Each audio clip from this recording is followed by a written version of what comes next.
Elio friends, another week has gone by. Let's check out our numbers.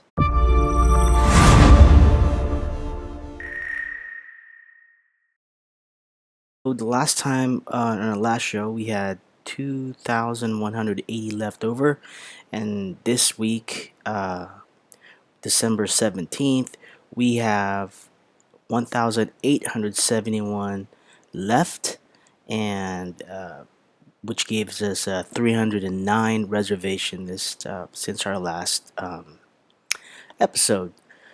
Well, what's going on in Elio, guys? I've been hearing a lot of things about the SEC. People commenting below saying, "Hey, dude, you should talk about the facts." And I do talk about the facts, but what we try and do is we try and put a positive spin. And I know that it's a monumental battle that they have to kind of climb through, and all the right things need to be lined up for this to really work properly. But to let you guys know that, you know, I'm not just, putting things up just to, make things happy. But, well, let's check out the SEC, and that's the SEC report that they filed, right? And it was filed on, let me see, it was filed on September 30th. So let's see what we got going on here. Um, the SEC filing, here it is. Since they're a publicly traded company, right? So this report was uh, September 30th, 2016, Elio Motors.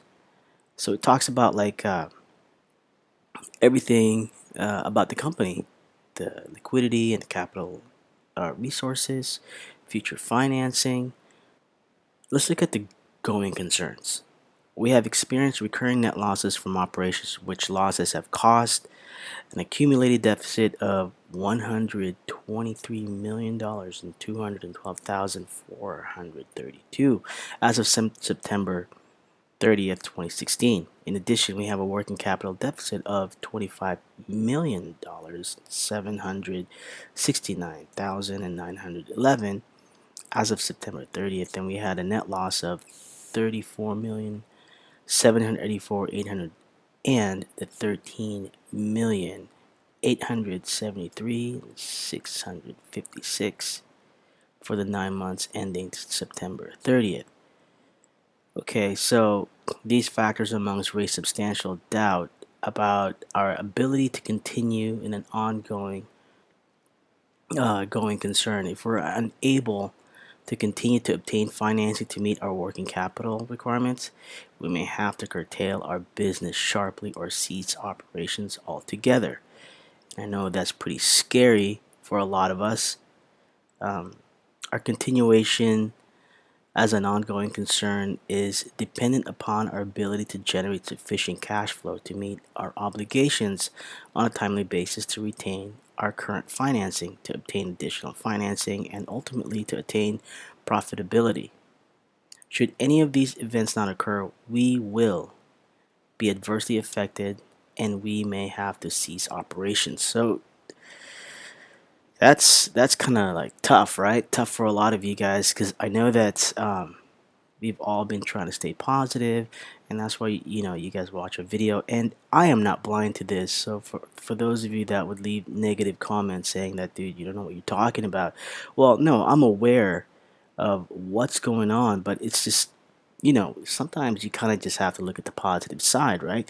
Because if everybody thinks that everything's going to fail, and you're going to be, nothing's going to happen of you, well, it just, why live the life? Why live, right? If you have nothing to look forward to, it's kind of like for those people that go to work and they hate their jobs. Man, why even go to work? It's not even worth it.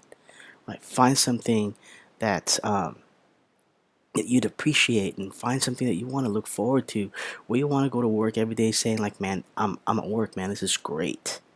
So I am fortunate enough to have that situation, and that's the way I've always been. We have to look at the positive side. So, looking at the positive side, uh, they just announced that BASF is, let's see, BASF has partnered with Elio to do all the paint. So my question is this: if BASF and all the other companies that partnered with Elio, I mean, they're big corporations, so they look at the SEC filings, they look at everything about the company and say, hey guys, is this something um, worth our time spending our time to help? So I'm sure that these companies do find something positive and they believe in what Elio is trying to do, and they're gonna go for it. So again, BASF has announced that they're gonna be part of the supplier of paints, coatings, and finishes. And again, we have our color selections that we have here. Look at that. They have the True Blue Marshmallow, Red Hot, Rocket Silver, Creamsicle, Licorice, and Sour Apple. Uh, the last one that they created, the E1C, was in licorice color, and we've seen the Creamsicle in the P5, and the Red Hot is the. Oh no, this is the P4. I'm sorry, the Creamsicle is the P4, and the Red Hot is the P5. Okay, so here's another big company that joined in with Elio is Bosch. Bosch has been around for many, many years, so Elio Motors turned to them for the safety powertrain components. So what their main thing is that Bosch will provide several mission critical safety components, including the airbag, control module, and front and peripheral airbag sensors. In addition, Bosch will supply several sensors for the Elios powertrain. So what they said was, having Bosch's wealth of vehicle safety knowledge and engineering expertise is a significant win for our company and ultimately for our future customers. So this is what's said by Paul Elio, and he also uh, says that vehicle safety has been and always will be our top priority. We're assembling an extraordinary group of suppliers, and Bosch is an excellent addition. So again, going back to the SEC stuff, if they're thinking that you know the other companies that Elio is turning to for support and help, if they think that they're not going to be a viable company, then they would probably just say no. We're not going to waste any man hours uh, for your project. Again, our channel is focused more on the positives because I know that all of my viewers, all of you guys know the issues that Elio Motors is going through, and it's tough, right?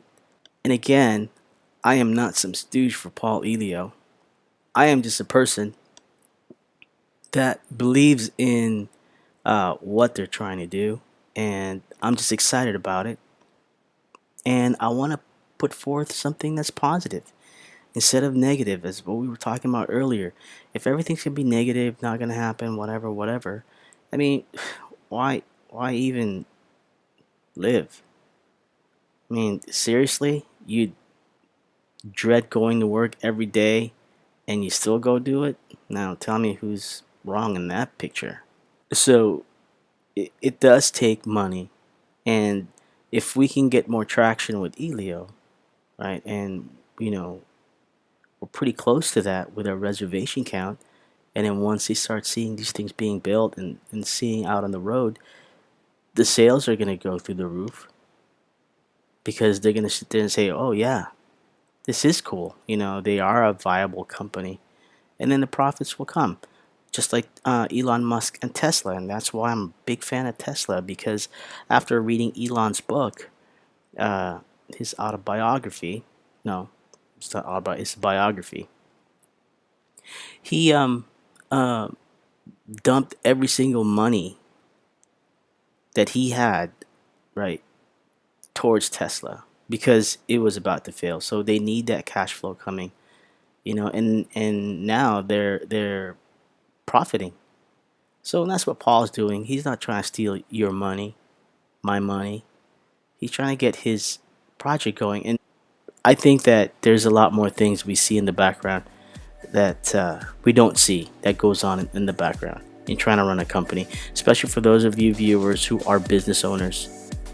all the sacrifices that you guys put yourselves through, and to the betterment of your company.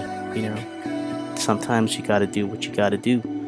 So, anyways, guys, I hope I wasn't too much of a downer this week, but we will talk next week on Let's Talk Elio, guys. So, stay positive, stay awesome, guys. Don't worry. We're all working through this. We're all trying to get through this, and let's cross our fingers that everything goes well for the vehicle that we all love and want to see out on the road, and we all want to be driving in it. All right, guys. So have a great week, and I will talk to you guys later. This is Joker88. You guys take care. Bye.